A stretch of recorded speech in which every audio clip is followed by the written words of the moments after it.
Shane is the executive chairman of a group in the UK called Slow Food Movement, which is part of a much larger global campaign which started back in the late 1980s, early 1990s, so just about coming up to its 30-year anniversary. The Slow Food Movement is really the alternative to fast food, so anti-industrial, anti-monoculture, all those things that you're debating in your classes anyway. And he does this on a pro bono basis, and otherwise is a specialist cheese consultant and food writer. But he did mention when he arrived that there are some internships / research opportunities for people who might be looking to do a dissertation in this area. So if you are interested, please come and talk to him afterwards. And without much ado, I shall hand it over to you. Thank you very much. What a great intro. So slow food. When I speak about slow food is a little bit like when you buy your first car. And when you buy your first car and you take it onto the motorway, you think you're the only person in the world to have that car. And then you drive 3 miles on the motorway and you see it absolutely everywhere. And I think slow food is a little bit like that. Many of you in the room will have never heard of slow food before. Now you've heard of it today. At the weekend, you'll read about it all in the Sunday newspapers. If you listen to Radio 4, the food programme, which you're all doing, you'll hear us there. We had 42 programmes on the food programme last year, and we're unique actually with the BBC of having our own microsite on the BBC. So some of your laptops there, if you go to the food programme, there's a slow food microsite in that. And much of that is around something called the Arc of Taste. And the Arc of Taste is the slow food programme around biodiversity and sustaining our traditional foods, both here in the UK and globally. We're the world's largest soul food NGO. We work in 175 countries. We've just got an office in China, actually. The Chinese government actually asked us to go there. And many of you will know it's really difficult, actually, to have an NGO in China, because, of course, you're laughing, you already know what I'm saying. You can't have a non-governmental organisation in China, because it's only the government. So we have a special Chinese government office of slow food in China. So we're in China. There are only 195 countries in the world, so we're not in all of them yet, but in 175 countries.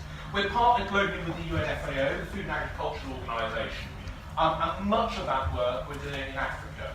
So the work that Slow Food does is very, very different in those 175 countries. You can imagine places like the UK, places like the USA, places like Australia. In fact, anywhere where English is spoken as a first language has really, really bad food and really, really industrialised food. And actually, there's a really interesting map that you can do, and that's you can track where English is spoken as a second language in other countries. And as the level of English increases in those countries, so is the level of industrialised food. So those of you that don't want to have industrialised food, you need to stop speaking English. But anyway, we're partnered with the UNFAO. In Africa, much of that work is done around subsistence farmers. Many of you will be reading messages in the wider media that actually to feed the world, to feed this growing population, the number of billions that we're going to have by 2050 and 2100, the only way that we can do that, we're told, is by having really, really intensive agriculture. And what I want to do today is to prove that actually that is a lie. The majority of the world are actually fed not by intensive farms, they're fed by subsistence farmers. And they do that very well, actually. So, Slow Food has a message, and I suppose our real strapline, and that's good, clean and fair. Now, we're 30 years old, so clean now has a very different meaning. This is not about clean eating. This is about actually being sustainable, it's about being good for the environment, not damaging the environment. Good means good for you and good for the wider planet. And fair means fair to all, both consumer and also producer. It sounds a little bit better in Italian. I'm not going to do that, I'm going to speak Italian, but it does sound a little bit better. But good, clean and fair, and you'll see that. So when we're speaking about policymakers and when we speak to very large companies and they talk about the need to feed the world, they kind of scare us. They say we need to have this very industrial food system, otherwise we have this. We have famine, we have people who are desperately hungry, we have people who can't sustain themselves. And of course famine does exist. Weather events do exist. But that isn't actually what the majority of subsistence farmers are going through. Because also this can also happen in the West. So I thought we'd have a little play first of all. This is a picture that I love to take to schools and ask people, where they think this comes from. Does anyone have an idea what this might be? Saudi Arabia? Saudi Arabia, someone's really, really clued up. This is Saudi Arabia. Yeah. I did this at Cambridge, it takes 10 times. Clearly, this is actually a satellite image of Saudi Arabia, and they're growing wheat. And this image here comes from the late 1990s. Until as little as 5 years ago, Saudi Arabia were an enormous exporter of wheat. In 1997, they were the third largest provider of wheat export globally in the world. Third largest. They displaced Canada.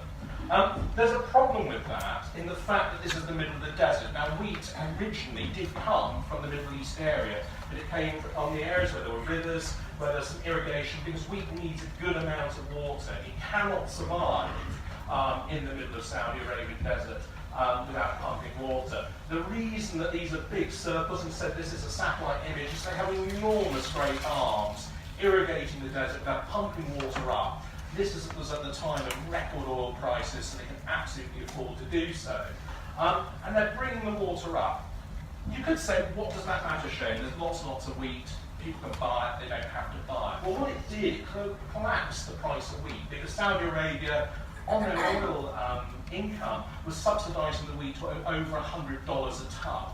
At the time, the price of wheat was about $40 a tonne, and what that did is it bankrupted farmers right across Europe, particularly in Canada, and also to an extent in Russia. There's a bit more price support there. So this wheat that's coming from Saudi Arabia is not grown in substantial soils, because it takes enormous amounts of output.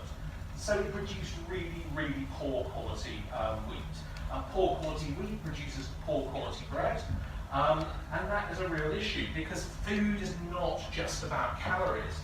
It's about sustenance, it's about health, it's also about culture, and that really matters. I've got a close-up picture of one of these kind of green circles here. This is how they combine it, and this actually is in Saudi Arabia. This is not the American prairies.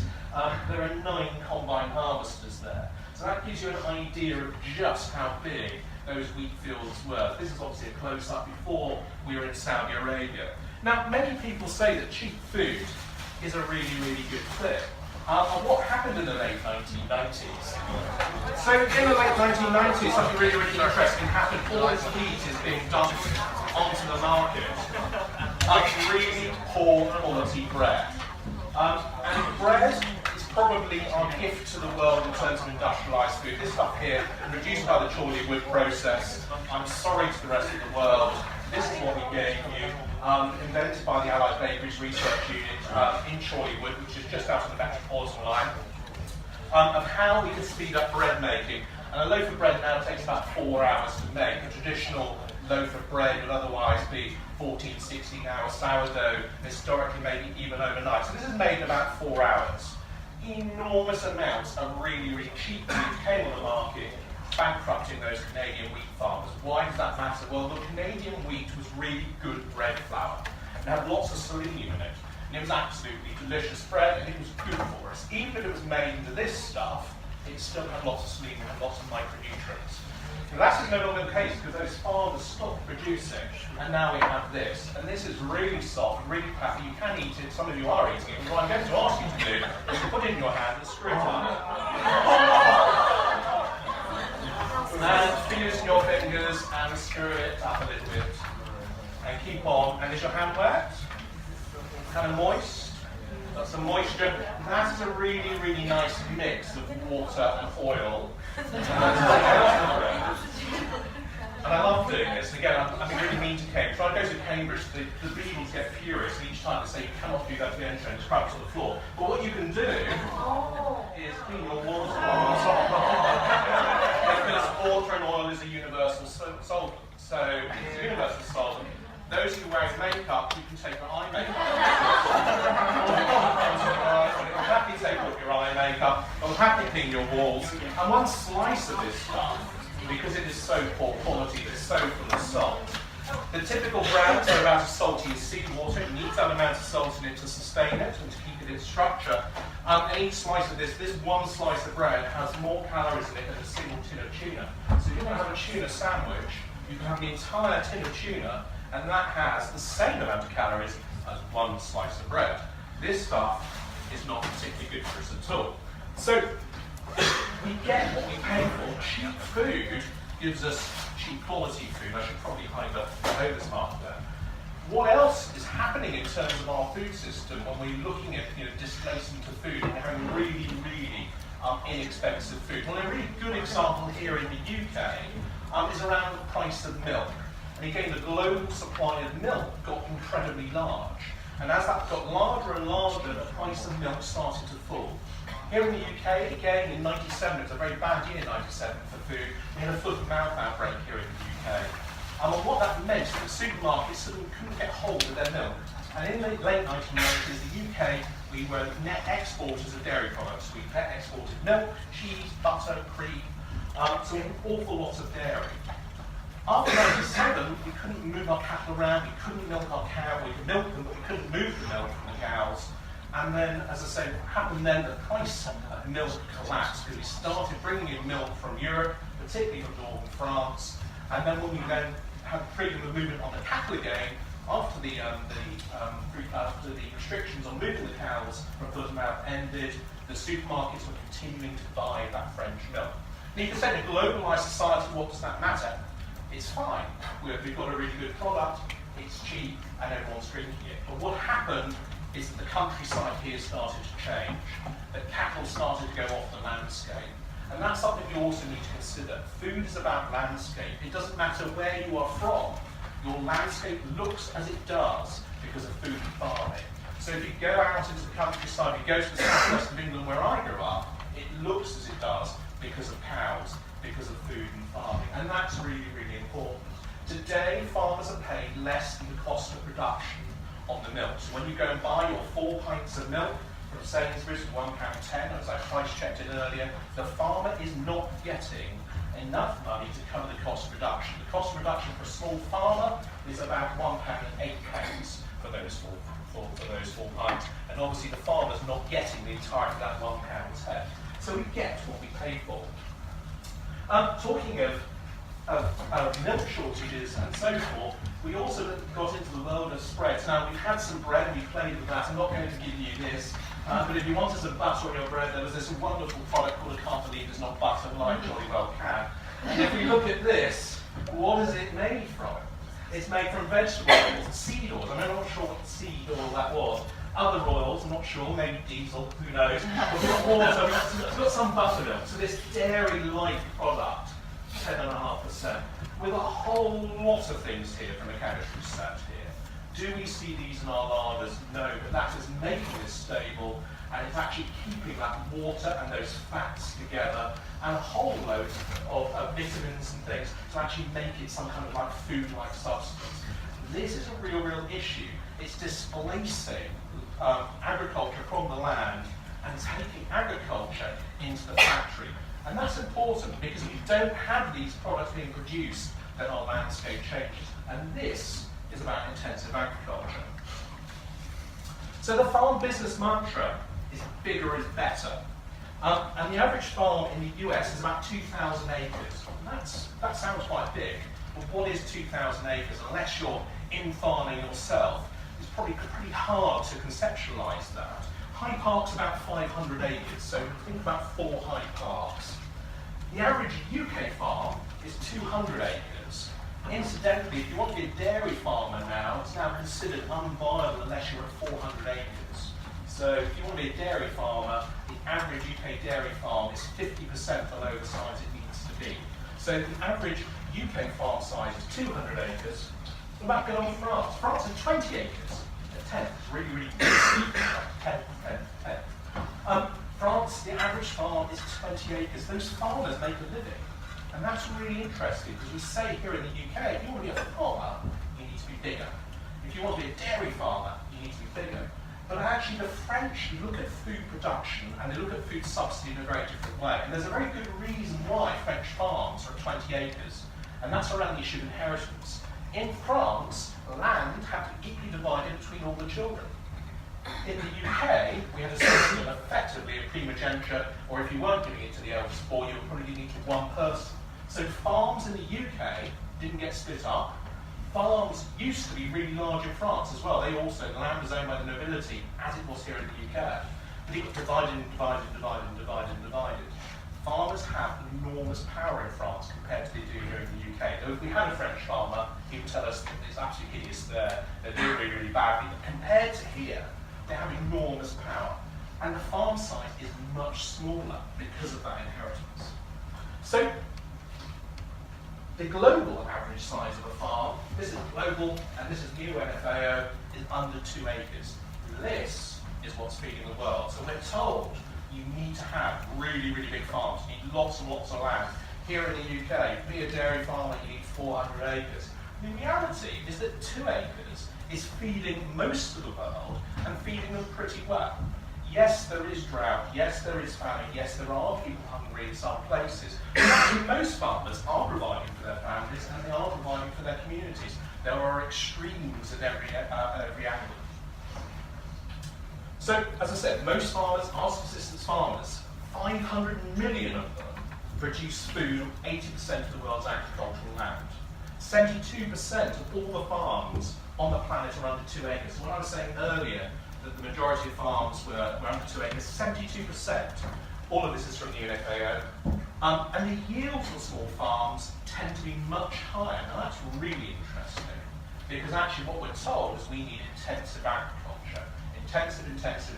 If we're to feed the world, we need intensive agriculture. Actually, the yields are better on subsistence farming. And it's not just me that's saying that, coming from an NGO. This is the UNFAO is saying that. Again, there are lots of reasons why, because actually those very small farms have a lot of people on there. So they have far more labour, they spend more time on it, and they're far less wasteful. So during agriculture here in the UK, if you're growing vegetables, losing a third of your crop, that's entirely normal part of your business plan. If you lose a third of your crop on 2 acres, then your family and your community's in starvation. That isn't sustainable. Now you can argue, do we all want to go back to the land? And that's perhaps another question, and maybe something we can tease back, because this level of farming is very labour intensive. But it's a myth to say that we cannot feed the world. If we're looking at population growth, and actually much of the population growth isn't here, it is in those countries where there are subsistence farmers, they're actually doing reasonably okay on it. And again, there are exceptions, I'm not discounting famine and other issues of climate change which have those effects. But it's a myth to say this isn't working. So why are so many hungry if there are so many farms? Because there is hunger in some of these countries. Well, access to capital is really important. Because if you are living on a couple of dollars a day, $5 a day, $10 a day, maybe a little bit more wealthy, then if something happens, you don't have access to capital, and that's an issue. You can't go and buy new tools if they break. You can't go and take out a loan for forward contract. Access to seeds is important. If your seeds have failed, where do you get new seeds from? In fact, seeds, and we're going to talk about seeds and vitamins as well, many of those are controlled by companies, and they actually now preclude you from selling the seed because they have suicide genes in them. So that's an issue. Climate change is a biggie. Wherever we are in the world, climate change is real, it's happening live in your lifetime, in my lifetime. I mean, I think back, I'm middle-aged, so I was the future once, you're now the future, but now being middle-aged, I look back and think about how climate change has affected. And I don't just mean, is it hotter in the summer now, or is it colder in the winter, and all of that things go by climate, but things like water. So, in my lifetime, the sea level has risen something like 10 centimetres or something in the most extreme areas. So climate change is really, really real. And access to water. Now, water is really, really important, particularly in places like the west coast of the US, in around the Sahara Belt, and also in Asia. We look at the Himalayas and the retreating there of the ice up in the Himalayas, which provide water to a vast number of people, in fact billions of people, both in China, India and Pakistan. What's going to happen when we lose that water? So those are all things which have perhaps an issue on small farms and subsistence farms, and we're told that actually intensive industrial agriculture, it's the solution, because all of these are real issues of farming. But lo and behold, we have access to capital here in the UK. If you want to go and be a dairy farmer, I've told you it's 400 acres you're going to need. It's £10,000 an acre to do so. So unless you have £4 million in your back pocket just to buy the land, you're not going to be having any farming there. Farm bankruptcies globally in Europe and also in the United States are ever rising as the price of food falls as we have commodity crops. Access to seeds is a real issue. If you are growing on your farm regular crops, and then you find some GM seeds that go onto your land, even if you haven't planted them, you have to pay a royalty. And there are plenty of examples on Monsanto and other companies, I'm not just bashing individual companies, but there are plenty of examples of those companies saying, you owe us for those. You owe us, because seeds are no longer for the common good. And that may seem a very utilitarian thing to say, or a very hippie-ish thing to say, but if you don't actually save your seeds, it means that you have to keep buying them year after year after year after year. And if your crop fails, you don't even have the money to go out and buy it, and that's a real issue. Climate change is ravaging. Pictures here of California, and access to water. Even here in the UK, as I say, my particular interest is in cheese. Cheese is a good thing. I'm sure we eat more cheese. My particular interest is in cheese, and this summer here in the UK, the grass stopped growing. So, for those of you who are here, it was incredibly hot. Here in London, we had a week when it was almost 40 degrees, and across the southwestern belt, it was above 30 degrees. For about 6 weeks, we had no rain, so the grass turned brown. And if you want milk, you need nice, lush green grass, and that's why we actually make great dairy here in the UK, because it doesn't normally get very hot, it doesn't normally get very cold, and it rains a lot, which means we produce great grass, that's our primary crop, and that makes great dairy. That didn't happen this year, so that's why the price of cheese started ratcheting up in the shops. So we have all of these issues, so we're told subsistence farming doesn't work with all of these things here, and you know, we have exactly the same issues, maybe in a different way, but we have the same issues. So, monocultures can also have some unusual side effects as well. And here's a nice map of where we grow maize, sweet corn, whichever you wish term you use. And here it is down in the southwest heartlands. We don't eat sweet corn or maize here in the UK. Maybe you'll see it scattered on top of a pizza. Maybe you'll see it in a pasta bake or a tuna sandwich in the supermarket. And we might barbecue a little bit in the summer. It's not something we particularly eat. It's largely going for animal feed or going into bioethanol. And that's used being put into petrol. So here there's an awful lot of maize being grown. But we also have an issue here in the UK now with something called bovine TB. Bovine TB is a real problem. If you have TB on your farm, all your cattle are destroyed. If you have TB near your farm, your cattle are quarantined. If you're making cheese, if you're making delicious raw milk cheese, you have to stop doing so, and you have to pasteurize it. It costs the government several £billion, about £3.5 billion last year, in compensation to farmers for the value of those animals. And there's something really interesting here.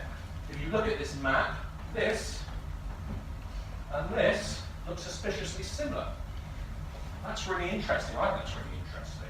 So what is happening here with maize and the TB? How can they be the same? Because TB in cattle, this maize here is growing. What's doing that? This little creature's doing that. Badgers love maize. In fact, maize to a badger is like crack cocaine. They'll go absolutely mad for it. They absolutely adore it, and it's like sweets. So maize, sweet corn, being called sweet. And badgers are a little bit like people. They have incredibly, incredibly sweet teeth. And they love this stuff. And sweet corn is really calorific as well. So if you give badger a sweet corn, not only will it happily stay there for as long as it possibly can, and eat as much of it as it possibly can, it takes on a huge amount of calories. And it means that mum has really rich milk when she gives birth, which means more of the badgers survive. They often get in an extra breeding cycle as well, because mum is in such good condition because she's taking on all these extra calories. And it's thought that badgers are the vector. Now, I'm saying that mum's in great condition. I'm actually lying to you, because actually, what happens when badgers eat sweet corn, and this is not disputed, you can go and have a little look at DEFRA's website, and you can see all the evidence there. What happens when badgers eat sweet corn is they become selenium deficient. We've heard of selenium before. It's this stuff. We eat this, selenium deficient. These things eat this, they become selenium deficient. And the problem if a badger is selenium deficient is they are much, much, much more likely to track TB. Badgers, who are not sleeping deficient, are far, far, far less likely to get TB. So badgers are almost certainly spreading TB. That's not being disputed. Whether or not we should be vaccinating them, which costs about £200 a badger, or shooting them, which costs £2,000 a badger, which is what we're currently doing, is another matter. But actually, isn't the easier thing to say, let's break this up. Do we need to be producing this product, which we actually don't really eat here, isn't indigenous to here? Would that not be more sensible? Because actually, if we also look at these farms over here, there's actually reasonable amounts of sweet corn being grown in East Anglia. If we look over here, there's no one really getting TB over here. And the reason for that is that there are fire breaks between the farms. So if you have farm after farm after farm after farm, then what happens is the badgers, if they do get TB, travel through and it creates like a fire spreading through. But if you've isolated patches, then what actually happens is you have fire breaks, and then the badgers aren't getting sick and they're not transferring across. Really interestingly, on organic farms and farms that are not wanting to shoot the badgers, what they're now doing is taking on alpacas. Anyone hear of a keep an alpaca or hand alpacas? Alpacas are really, really, really vicious. They are the best guard dogs or guard alpacas you can ever imagine. And if you put alpacas on your land, they chase all the badgers and all the foxes away. And there's a fantastic farm called Northfield Farm. And Northfield Farm is a rare breed farm, and if you eat meat, you can buy their beef in Borough Market. And they use alpacas, and they have no issue with badgers, no issue with foxes, and so they're completely organic, and those scare away. They've got incredible hearing, and they go chasing after and kicking the hooves with the badgers, and the badgers soon move on. But monocultures are having real tangible effects here in the UK in really subtle ways. So a monoculture of sweet corn is causing a TB epidemic using badger as a vector via selenium deficiency. So we also need to talk about almonds. How many of you got dairy-free? Are any of you dairy-free? Some of you got dairy-free? Drinking almond milk? So most of the almonds in the world come from California. And California is a great place for growing almonds. They've always been growing almonds to an extent there. But they take enormous, enormous amounts of water to grow, about 4.5 litres, not a gallon, which is roughly 4.5 litres of water. And I said they're the wrong sort of water. Those of you who've lived in the UK for a while or live here permanently will have heard the wrong leaves on the line, or the wrong snow, or the wrong weather. Well, they're the wrong water as well, because actually almonds need the water at most during the hot, dry summer. So they're having to pump out the aquifers. In fact, the amount of water that's now being used in almonds in California is greater than the amount of water that they use in San Francisco and Los Angeles combined. Enormous amounts of water. So when we're drinking a litre of this almond milk, or almond substitute milk, I should say, can't call it milk anymore, we're looking at 81 litres of water took to make this product. And because we actually want this product to be milk-like, I should have put a little slide up, but actually there's 11 separate ingredients in here, including added calcium, added oil, of course, all kinds of stabilisers, all kinds of vitamins as well. So again, monocultures are having enormous impact, because actually where we would have had mixed farms, where we would have had cattle on the farms as well, where we would have had a variety of vegetables giving cover to the ground, adding humus to the ground, adding water retention to the ground, what we actually have are trees and all the evaporation coming off those, and from one type. The other thing almonds do, which is really interesting, is they use 50%, and that's not a typo, 50% of all the bees in the United States in pollination time, and they chuck them in on the back of flat loads like this. It is absolutely astonishing. 50% of all of the bees in the United States get trucked into California, just into California. In fact, the honey production in the United States is actually ancillary to this stuff. It's ancillary to almonds. What does that matter? Well, if you truck bees around, maybe you keep bees get really, really easily stressed. You can move them, but they certainly don't like being on the backs of lorries like this. They certainly don't like coming into such close contact with an enormous amount of other bees from other areas, and that spreads disease. Many of you will have heard of something called colony collapse disorder, which is when all the bees start dying. That started here, almost certainly the varroa mite, which has been naturally with bees for literally centuries. But as that then adapted, it created effectively a killer mite. And this is, is probably ground zero for colony collapse. That has effectively been exported across the world because the amount of bees that are used in California for producing almonds are so significant. Those hives now become interdependent right across the world as queens and other bees move across. So again, if we're thinking about having our almond milk, and I'm not saying you should give up almond milk, but if we're thinking about having our almond milk, where's that coming from? What are the actual consequences? This is probably about the most industrialised produced food that I have on the table. Actually, I've probably got a couple of others, but it's up there with this stuff here. We should also talk about cows and pigs too, because actually sometimes people will say to me, well, Shane, you're talking about dairy, you're talking about cows, you're talking about meat, we need to talk about climate. And I think it's a really valid point. And actually when we hear about methane, when we hear about cattle, we need to put those studies into context. And actually many of the studies, in fact most of the studies, which are about climate and cattle, take place in the US. That's where most of the research is done. And actually this, I'm not saying exclusively, is how the majority, certainly, of beef cattle are produced in the United States. Here we are. All of those dots, the white faces of the Hereford cows. And over here, we've got kind of the British European system. That is very, very different. The cattle here are eating grass. And that's what naturally a ruminant should be eating. Now, of course, if they're eating grass, they are still going to emit some methane.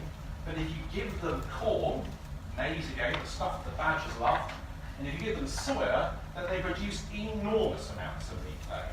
So if we're wanting to eat beef, and we're wanting to mitigate some of those climate change effects, then we need to think about grass-fed beef, rather than eating industrialised product there. And as I say, that's down in South Devon with an amazing farm called Pike's Farm that I've been to visit. It's incredible. Mixed farming, really important. And when we've got the cattle on the grassland there, they eat the top third of the grass, and that's their food. They then bash down the next third of the grass by walking on it, and that then pushes that down into the soil, and that causes carbon sequestration as well. Yes, they do emit some methane, but the action of cloven hooves on that ground pushes the grass into the soil, and that's how we build topsoil. In fact, when in the Great Plains and the prairies of the United States, when they turned into a dust bowl, that happened at the same time as we slaughtered 30 million bison. You remove the bison from the soil, the hooves are pushing those grasses back into the soil, adding texture, increasing the topsoil, and then you have wind, it all blew away. So that again is another consequence of removing animals from the landscape. Now, of course, whether you choose to eat meat or not is as I say, is a personal choice. But if we do remove animals from the landscape, then we need to think about how we're going to maintain these landscapes. And again, whether or not we use wild animals, whether or not we have domesticated animals. But this isn't good for anyone. It's not good for us. It's not good for animal welfare, and it certainly isn't good for the planet. Down here, we've got a little picture here of pigs. And I thought we'd bring this back a little bit to slow food rather than talking about big picture. This is a picture of a proposed pig farm by Midland Pig Farms. This is one of their existing pig farms. This is not how we should be rearing pigs. Pigs, if any of you have ever pet pigs or seen pigs, pigs are like dogs. If you throw them a football, they'll play football with you. They are incredibly intelligent, really, really inquisitive animals. I mean, they literally are like dogs, the most incredible animals. And Midland Pig Farms propose having 200,000 pigs in a single pig farm just outside of the city of Derby. So this is a picture of one of their other pig farms, not quite as large. And Slow Food, as I say, is a campaigning organisation. We're a political organisation, not party political, but we believe in good food for everyone. We also believe in good welfare. And if you choose to eat meat, we believe you should eat the very best quality meat. And we submitted a number of arguments against the pig farm being there, and we were unsuccessful right through to the end until we put in an environmental risk assessment request. and it came out that the 200,000 pigs on this one pig farm, which would probably take up about 40 acres, so probably about a tenth of Hyde Park, was going to produce more sewage than the entirety of the city of Derby, and they hadn't decided what to do with it. And actually that pig farm was stopped on the grounds of what are you going to do with that sewage. Now, if you can imagine that one pig farm is producing that amount of sewage, what is that producing? You know, what is this producing? We don't actually know. These are private companies, they don't have to tell us. But these things are certainly bigger, and cows produce an awful lot more effluent than a pig. So when we're thinking about really intensive farming, if we've got something like this, cow pats are going on the ground, lots and lots of life in the soil, there are dung beetles, there are all kinds of other kind of nematodes, all kinds of really, really exciting things in the soil. That cow pat will disappear within days. It's not going to be there because cow pat's really, really delicious for all those insects and all those beetles, gone, going into the soil. This stuff here, this is being tanked, or it's just going into runoff, and this is what industrialised food is looking like. Seeds. So we need to talk about seeds as well as talking about animals. Well, one of the really staggering things is that we've lost 93% of our fruit and vegetable varieties already. They've gone. Can't get those back. They've disappeared. 93% of all the fruit and vegetable varieties gone. If you want to save seeds here, in Europe I'm talking about now, they need to know what's called a national list. And it's illegal to sell any seed which isn't on a national list. You can keep it away. There are some seed saver plants, and there's a really great organisation called the Heritage Seed Library. For those of you who have, windowsills and pots, or if you have a little bit of green space, join the HSL, and what you do is you pay a membership fee to them, and in return for the membership fee, they'll send you free interesting seeds. They can't sell you the seeds, but they'll swap it for your membership. But it costs £2,000 for a single variety to get onto that national list.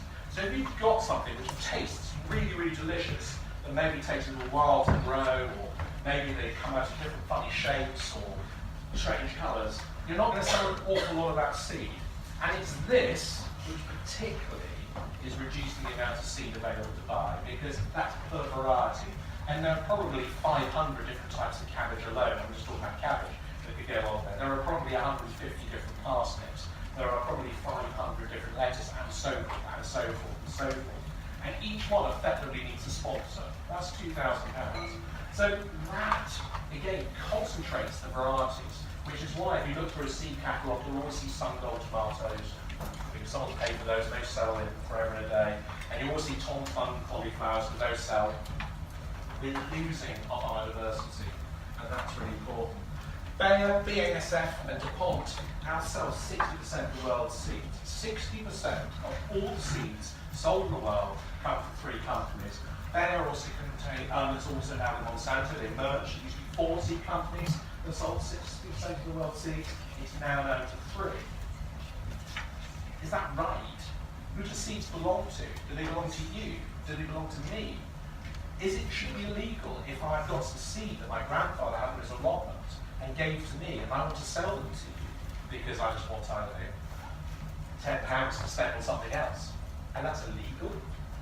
And GM seeds have not increased yields, but they've increased inputs. What GM seeds are really good at doing, and I'll swear with you, what they're really good at doing is allowing you to farm with minimal number of people. So you grow your GM seed, and you do not need to do any weeding, because you can spray it, and you can spray it, and you can spray it, and you kill everything in between. This is why seeds are sold by chemical companies. They're not actually interested in selling seeds. Seeds actually don't bring them very much money at all. They earn their money selling the chemicals. And those seeds, the GM seeds, 90% of all GM seeds are being genetically modified to work with one particular pesticide. So that's what we're doing. We're selling seeds which are immune effectively to those pesticides. But natural selection is an amazing thing. Mother Nature is an amazing thing. So seeds that before, which are completely immune to things like Roundup, are no longer immune to Roundup. So we now have mutant super weeds, because as they interbreed with those plants, as they interbreed with those seeds, then they're taking on that immunity as well. So now we have weeds which we used to be able to remove, maybe by using some holistic method, which are now completely impossible to remove. Let's talk about golden rice as well, because often people will say, but Shane, what you're talking about, there are some really good things about GM. It can feed the world, we're often told that. And it's really good because we can put good food into those foods. And I've been into lots and lots of meetings. I was in meetings with people from Monsanto particularly, who were saying, we produce golden rice, and many of you will have heard of golden rice because they like talking about it. The dirty truth about golden rice, there is not one single field of golden rice in production anywhere in the world. There isn't any. And to get the same amount of vitamin A from that golden rice, you have to eat the equivalent of 4 kilograms and the same with 1 carrot. Now I appreciate that actually in some of the areas that maybe wanting to eat the golden rice, there aren't any carrots around either. And I just wanted to kind of give you a sense of scale. When we're talking about solving problems, let's remove vitamin A deficiency from people. How much vitamin A is this product really giving them? And also this product has a suicide gene in it, so you can't save it. So if you want to keep growing that golden rice, which has got the added vitamin A to it, well hey ho, you can't seed smell, you have to keep buying it. Whereas the rice that was already there, you can save it, you can save it, you can save it, it is yours. You choose how much of that you wish to save. Maybe you work with a neighbour, maybe you collect that together. So let's be really clear that when we're talking about seed companies and chemical companies, when they're talking about GM for a force of good, it isn't happening. I'm not knee-jerk against GM.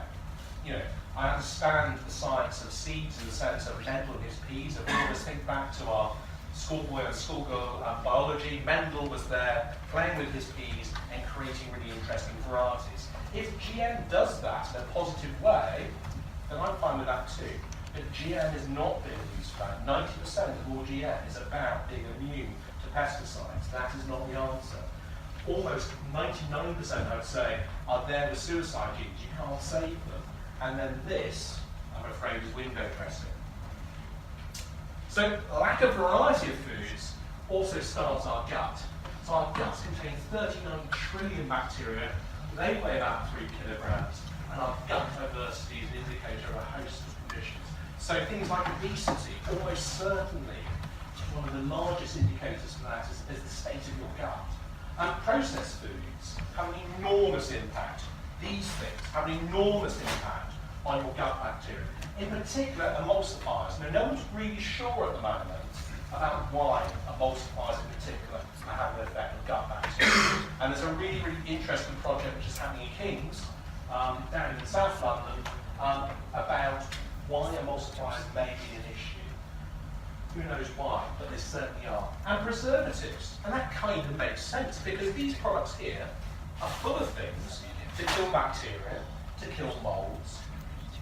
What's inside us? What are we digesting? So these things here are preventing bacteria growth. If they're preventing mold growth, if they're inhibiting bacteria growth, if they're inhibiting mold growth, and actually our digestion and our general health relies on these things, do these things survive through our gut? Almost certainly. If they're inhibiting in a food, are they inhibiting in our gut? And the answer to that is probably yes. No one is really sure about how this is working. This is all a whole new branch of science, which is really exciting. To say we're here and now, but we do know that this is probably the main drivers behind why processed foods have such a negative impact on our diets. It's not just about calories. Historically, we used to think this is about calories. They're full of calories, they're full of sugar, they're full of fat, they're full of salt. That must be the reason why people are getting sick. And actually now, this is thought actually to be more significant for the fact that they are full of fat, full of sugar, full of salt. Artificial sweeteners also have a significant interaction. Why is it that when people who come off sugar and replace them with artificial sweeteners, why are they continuing to have diabetes-style illnesses? Why is their blood sugar still not responding to insulin? Almost certainly, it is believed, around the gut bacteria. Now, artificial sweeteners are using the same pathways to influence those. So gut bacteria are really, really important. Now, just kind of premising before we go into the next part of the lecture, most farms are subsistence farmers, and I'll speed up a little bit. Most farms are subsistence farmers, and as we industrialise, we lose biodiversity. And industrial farming doesn't feed us either. We import 40% of the food that we eat the UK. So when we hear that message that industrial farming is the solution, it's not. We're not doing it here. 40% of what we eat is imported. So what do restricted diets mean on a human level? What are the barriers? Can there be solutions? Well, here's a nice product. I'm not going to give you this to eat. Little Don Mio here. So Don Mio, pasta-baked sauce. Don Mio themselves tell you that you should only eat this product once a week because it's not good for you. Don Mio's owned by Mars, so when a product manufacturer themselves say only eat this once a week, that should tell you something. But that's okay, because I'm only going to eat that today, because tomorrow I'll eat this one. This one's different, isn't it? Yeah, this is different to this one, so I can eat this one today, I'll eat this one tomorrow. We do enormous amounts of work in the community as an organisation, and we're all laughing and we're all smiling, but actually when I go into the community and I meet people in the community, they do think it's okay to eat this one today and this one tomorrow, because they are different. But they're not different, of course. And the manufacturer is telling us to eat those on separate days. We have these really, really industrialised food. Again, I'm not going to hand these out. These are great. These ones here have 35 separate ingredients. They contain lots and lots of palm oil. Palm oil is coming from Southeast Asia. We're taking down tropical forest, the last tropical forest in the world. But they're absolutely fine because these contain fibre. This is good because these have fibre in them. You know, it's incredibly, incredibly processed, but we've made it okay because it's got fibre. I used to bring these things along, and I did actually a lecture at Oxford, and actually the guys there stole them from me. They wanted them in their tea. But you can buy these sweeteners, and these also contain fibre. So we have an artificial sweetener, it's okay. It's got a gram of fibre in it.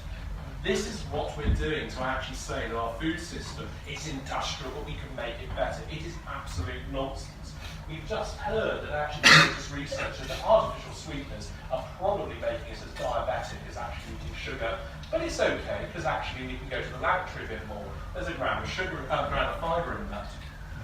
So what are the kind of barriers that stop people from eating a better diet? I've got some examples here in the UK, and then I'll go through these fairly quickly, and then we'll open up to some questions. Poverty does matter.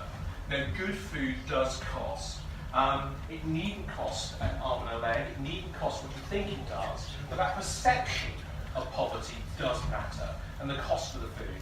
So much of the poverty that we have in Northern Europe is centred in the UK. This is the 10 richest and the 10 poorest areas in the UK, in Europe, Northern Europe I should say, forgive me. By and large, all in the UK. London there's the richest. Well, inner London is, again, we do an enormous amount of outreach work in London. London, as many of you will know, is both vastly, vastly rich and vastly, vastly poor. So it's kind of an interesting one there. We go out into places like Thamesmead where we run programmes and people are living on £1 or £2 a day to eat. So poverty is an issue. And with that, that affects how people can actually access solutions. 1.7 million people in the UK don't have a bank account, and 40% have less than £100 savings. And you can see that that's UNICEF and the Select Committee on Financial Solutions that data came from. You can say, well, what does that matter? What does that have to do with food? Well, if we talk about having online shopping or using things like Farm Drop or using things like buying co-ops or bulk buying, if you don't even have £100 of savings, then you can't make those investments to lock in those savings. Overall risk of poverty, here we are, particularly in the north of England, also in London. It seems to actually be the exact reverse of our TB map. So we either live in a TB area or we live in an area of poverty. It's pretty significant, and to no surprise, the areas of long-term unemployment overlay that, as do child poverty. And child poverty is something which I think is particularly interesting, because nearly 1 in 5 children in the UK, and we're supposed to be one of the richest nations on earth, they're living in food insecurity. That means their family lacks sufficient access to safe, nutritious food. This is UNICEF in 2017. 1 in 3 UK children live in multi-dimensional poverty, which means they just don't, it's not about just access to food, but also housing, clothing, nutrition. And that kind of makes sense because you can't afford to eat, you probably can't afford to clothe yourself. And I do a lot of work around surplus food banks. I chaired another organisation, Plan Zeros, for a number of years.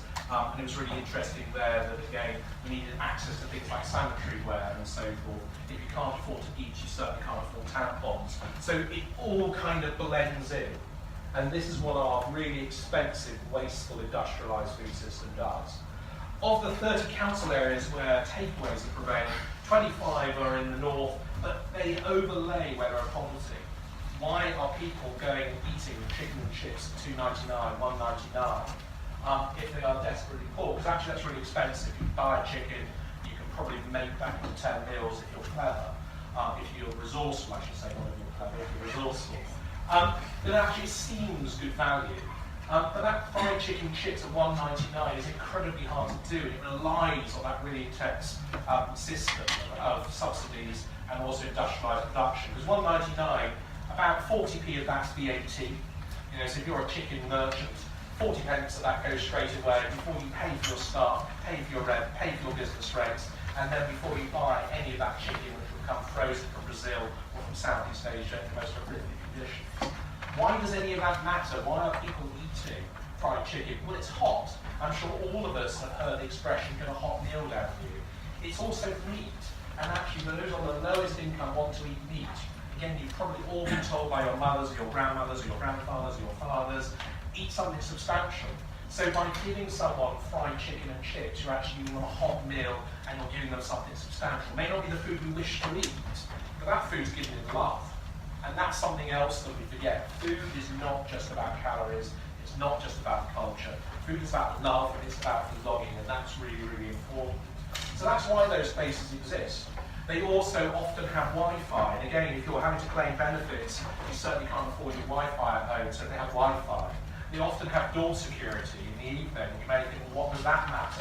If you come from a really chaotic background and someone's got substance abuse at home, or there's domestic violence, then there's safe places to go, and they have clean toilets. And most of those fried chicken shops, certainly the bigger ones, don't mind if you sit there all night. That's why they're there, and they're linked in to this really intensive food system. Between the 1st of April 2017 and 31st of March 2018, about 1.3 million food bank parcels were given. Really, really horrendously, nearly 500,000 of those were for children. I think we forget children can go to food banks. This is all about people not having access to food. Why don't we have access to food? Because we waste a third of the food that we have here. Because we believe in a food system that looks like this, which is really, really about an awful lot of profit for very few people with food that's not making us healthy either. So 500,000 children were accessing food banks or using vouchers by their parents which were issued for them. So the average adult now spends 5 hours watching, reading and browsing about food. So the typical thing, you go home, you'll watch Jamie, maybe you'll read Nigella in bed or in the bath, and whilst you're doing that, you'll go home, have the microwave meal, prick it twice, put it in there, and eat maybe one of these 5 ones.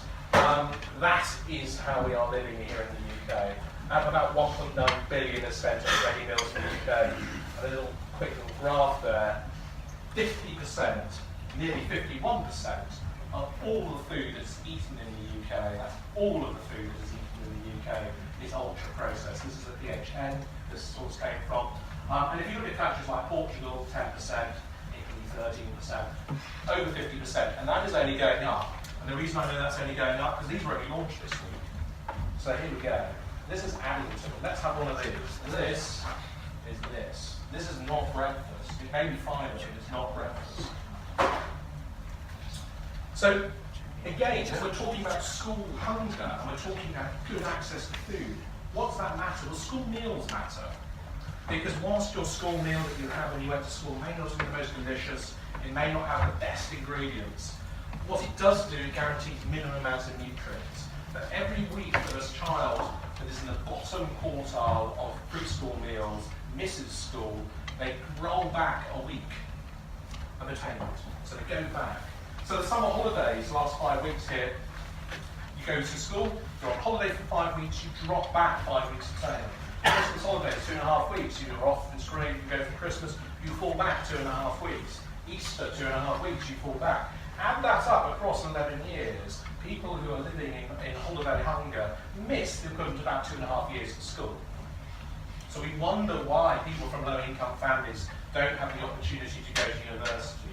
They don't necessarily have the opportunity for other things. Universities do amazing things to try and get those young people into school. But is it any wonder that perhaps those young people are struggling? Because would you have had the successes that you've had already in your careers if you'd missed 2.5 years of school?